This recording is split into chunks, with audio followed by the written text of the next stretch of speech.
Welcome to Pennsylvania Newsmakers. My name is Gene Barr. I'm your host for this week's show.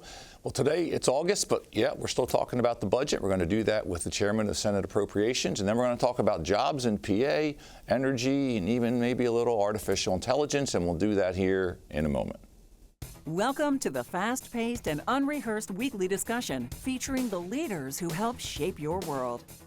Join us as we address the issues that impact you each and every day. This is Pennsylvania Newsmakers. And now, here's your host. Welcome back to Pennsylvania Newsmakers. Our first guest today is Senator Scott Martin, who, as I mentioned, chairs the Senate Appropriations Committee. Senator, thanks for being with us today. Oh, it's great to be with you, Gene. Glad you could make it in. So you have District 13, represented District 13 since you were first elected in 2016, which is parts of Berks and Lancaster County. Kind of an interesting mix there. Yeah, huh? yeah. Good. Well, let's get right into it. So we're here today. We're in August, late August, and we're still talking budget, which unfortunately in recent years, or even for a number of years, has not been an anomaly. The budget's supposed to be done June 30, but you got to come to grips with it. And so far, we've not come to terms with the budget, and we're still kicking it around Capitol, right? Yeah, well, listen, I'm a math is math guy, and what you're looking at after tax refunds is about $45 billion worth of funding to appropriate out of our general fund. We have House Democrats who want to spend 50.5, and they've passed budgets as such, and a governor who proposed spending about 51.5 billion, which is close to 7.5 or more percent. It's the structural deficit currently in Pennsylvania's budget is about $3 billion, a little over. And if we continue to go this path of not closing that structural deficit and spending beyond what we're taking in, what we're going to be faced with here in Pennsylvania, and as soon as next year, are the thoughts of tax increases, bond downgrades, and paying more for debt. We recognize that we need to get money out the door to folks. That's why the Senate passed a flat-funded budget to get money going, realizing that we have to come back and talk about different entitlement programs. But even that budget that we passed at $47.6 billion literally still had a $2.5 billion structural deficit, which was a little better. It closed it a little bit. But what it also did was it also used $3 billion to close that current structural deficit of our fund balance. And so we have fought long and hard over the last few years coming out of COVID to put this state in a more competitive position and to put this state in a more fiscally balanced position to compete with the Ohios, the West Virginias, Southeast United States, in a state that's aging rapidly and has a shrinking future workforce and tax base. To unwind that all now would be devastating for Pennsylvania. And so that is literally the holdup right now, is that desire that our colleagues on the other side of the aisle has to spend well beyond our means, knowing, and maybe at the end of the day, they don't care that there's a massive tax increase on Pennsylvanians. But we care, and all this does in dipping into our emergency reserves in the rainy day fund, which currently stands at about $7 billion, which used to be zero, and we fought hard to put it in there, puts us in the middle of the pack of states and positive outlooks now and bond upgrades. But if we use it, that's a one-time use of that fund. And it's gone. You have all the negative ripple effect, and you're right back in the same exact position next year. Well, it seems like each year, too, there's a discussion.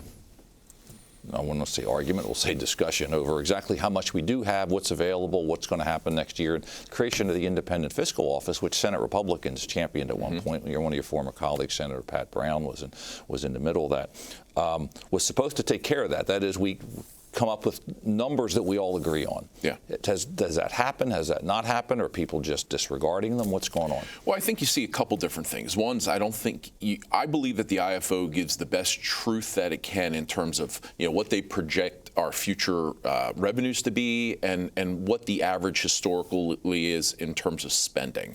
We now live in a world, and it happened with this year's budget, where we see revenue projections by the administration that are extremely bloated. Two new ones, games of skill, which he basically multiplied by 5 from his proposal the year before in terms of what will come in the door, and adult use cannabis, which he more than doubled the projection for things that are very controversial, for things that don't even exist yet. And not only that, you know how government operates, not the fastest all the time. They expected they have those whole systems in place, collecting money and he has it being spent in this year. Financially, it just does not add up. And so we can't print money. We can't borrow money to utilize for operating costs like the federal government does. So you know the position this would put us in if we would pass a budget that spends well beyond what our means are, and that's that $45 billion to appropriate. I want to touch on a couple of those revenue enhancements if we get a chance when we come back, and we'll come back right after these messages. This broadcast of Pennsylvania Newsmakers is presented by the Pennsylvania Chamber of Business and Industry, the statewide voice of business, and by the Pennsylvania State Education Association, bringing the power of a great education to our schools, our students, and our communities.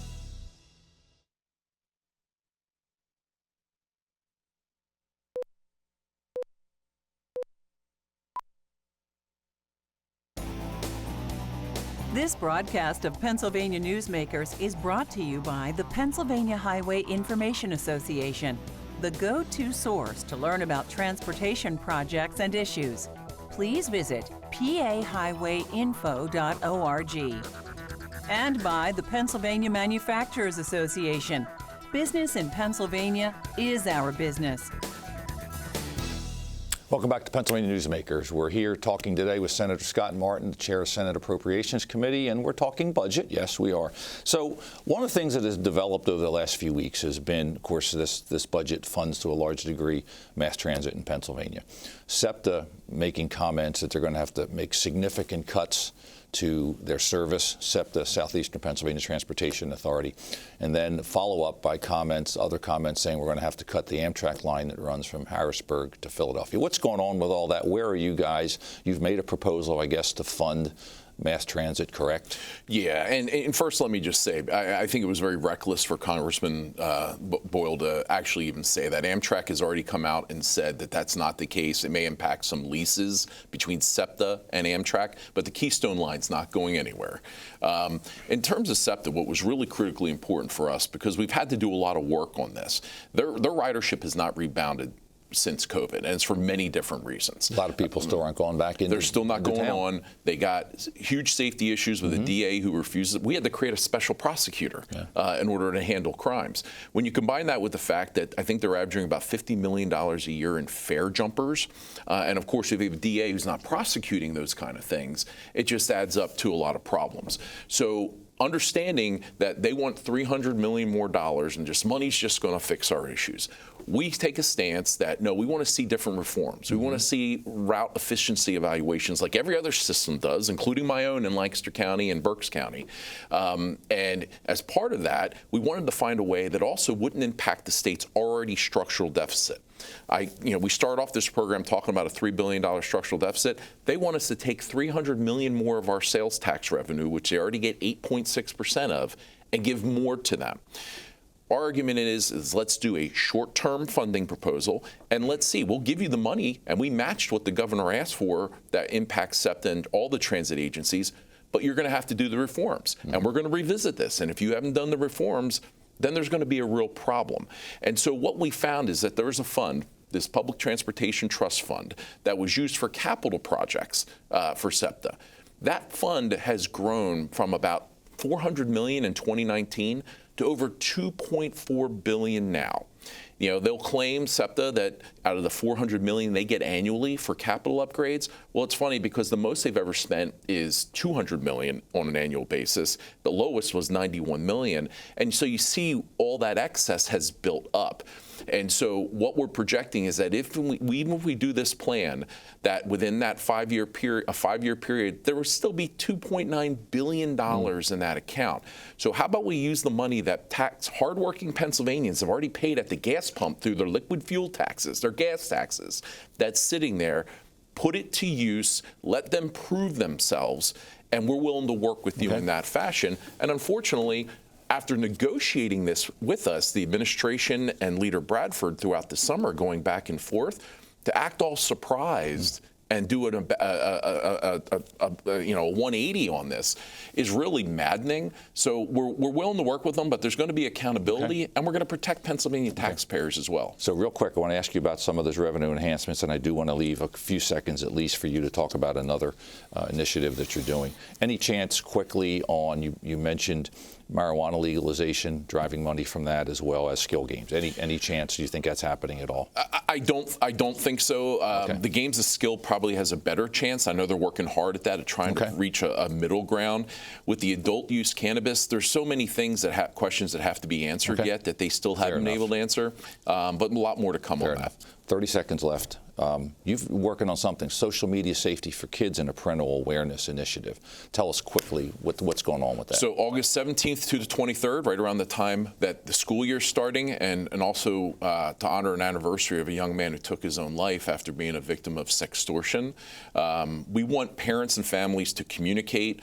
Students and teachers open up. If people are predators online are going after our kids and using things like artificial intelligence to create images of you and then try to extort money out of you, there are other options. Talk to an adult. We're the first in the country to really focus on this. It's a growing issue, Gene, that our kids are battling with, and we have tools that we can give them to help them just talk make this sure out. parents are completely aware of that. Absolutely. Senator, thanks for coming on. We hope to have you on again. Appreciate you being on. Good luck. Anytime. Take care. Thank you. We'll be right back after these messages. This broadcast of Pennsylvania Newsmakers is brought to you by Cross-State Credit Union Association. Credit unions, where people are worth more than money. To find a credit union that is right for you, go to ibelong.org. And by the Energy Association of Pennsylvania, Pennsylvania's energy information source.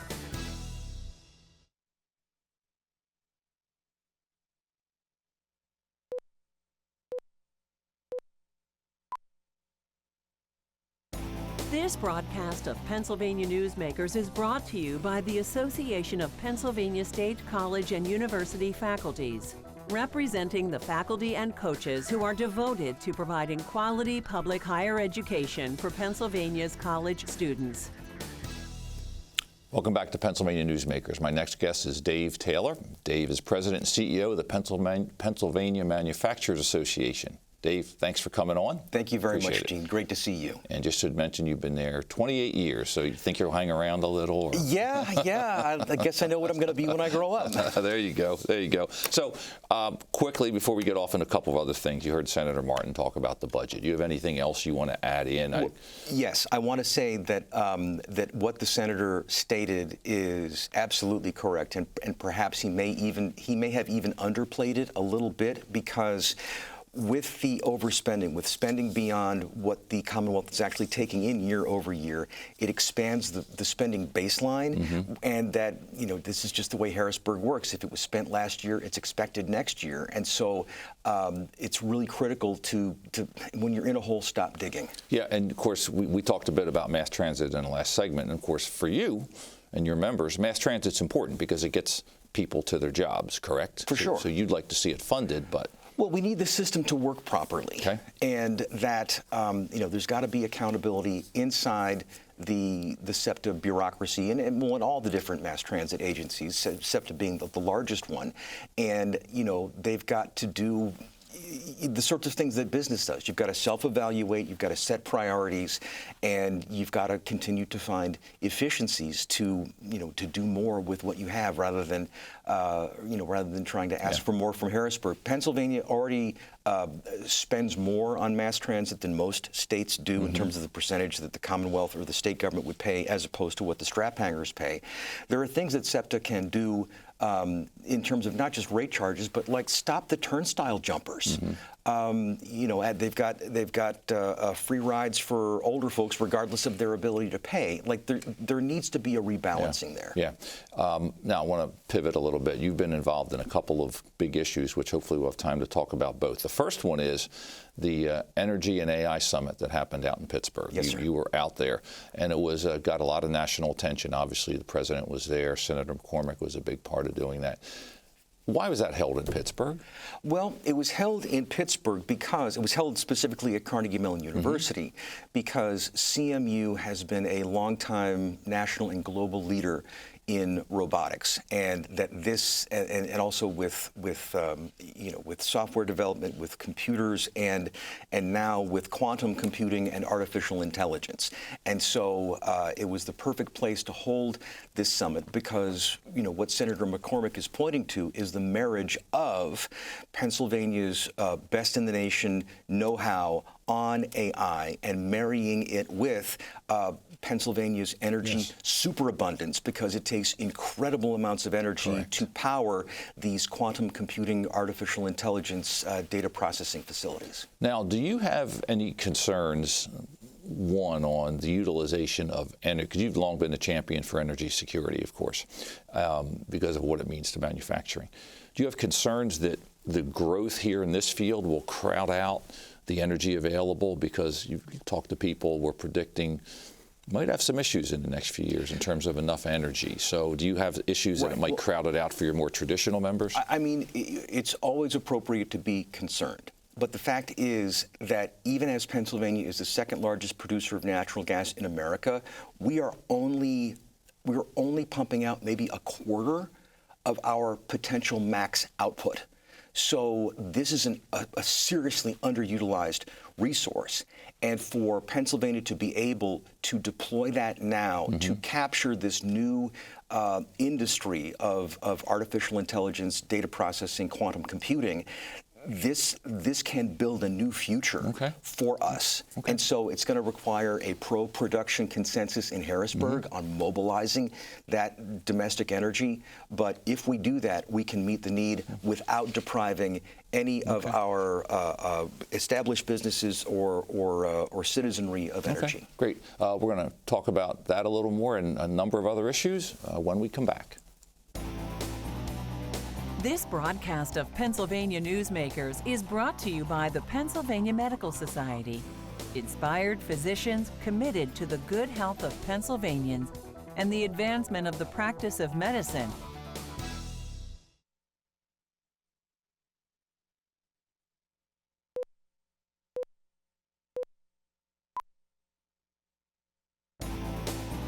This broadcast of Pennsylvania Newsmakers is brought to you by Pennsylvania American Water. We keep life flowing across the Keystone State.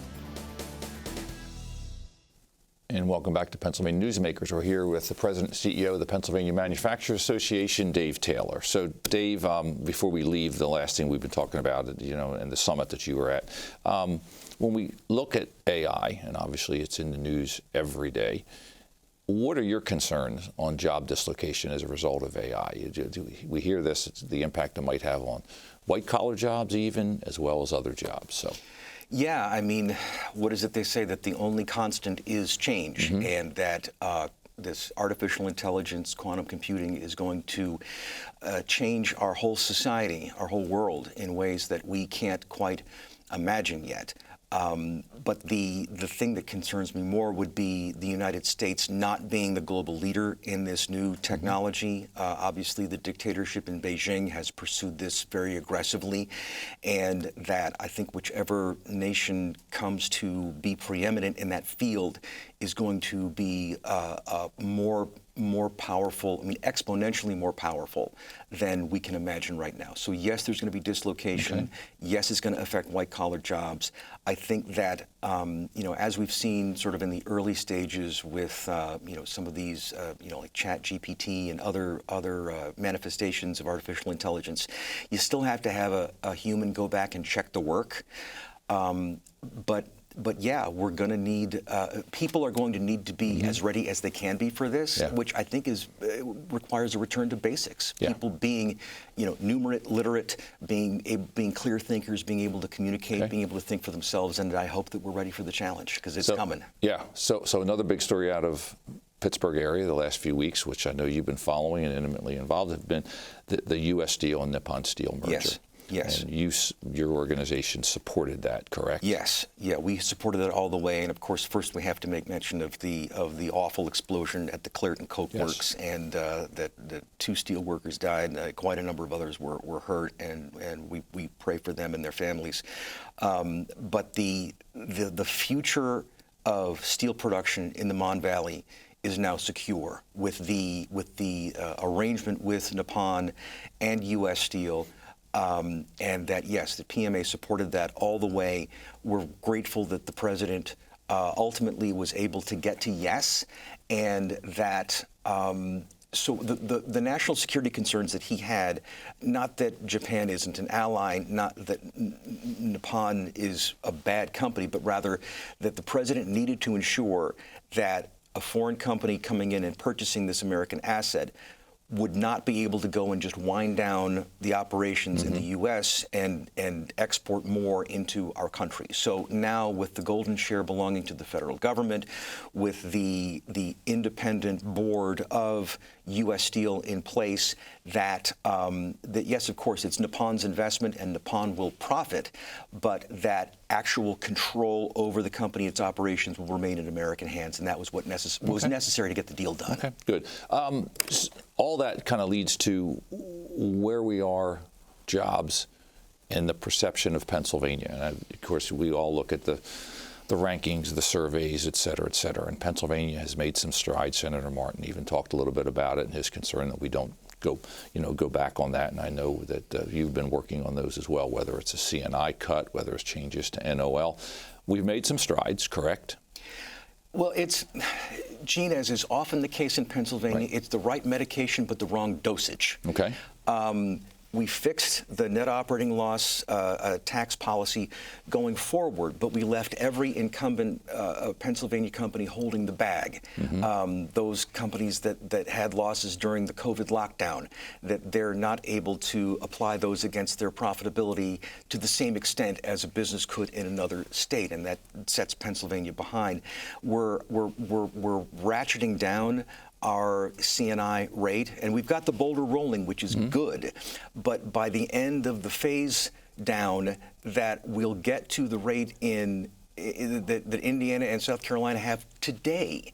And so in the interim, there's an opportunity cost. There's a lot of business decisions to get made between there and then. So yes, Pennsylvania is making progress relative to where we had been, but we really need to move faster to make net progress relative to our competitors. Because everyone else is moving too. They're not standing there, waiting for Pennsylvania to decide. So, what else, in your view, quickly, a few things that we really need to be doing right now?